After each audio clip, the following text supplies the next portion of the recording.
Hey Sean, we're in Singapore here with some of the Veeam team. Tell us what's going on. So this is our first CSR event in Singapore. We had a charity run. Now we're enjoying some sachets by the bay, the Veeam team. Veeam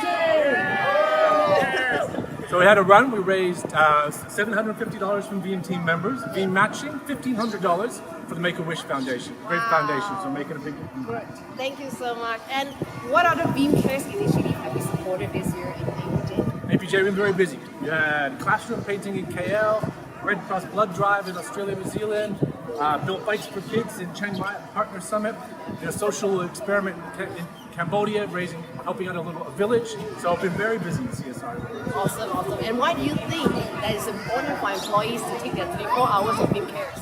I think it's great. I think it's a great opportunity to give back.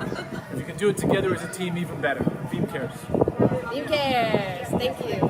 And this is Singapore, another edition of Veeam Minutes. Thank you. Who cares?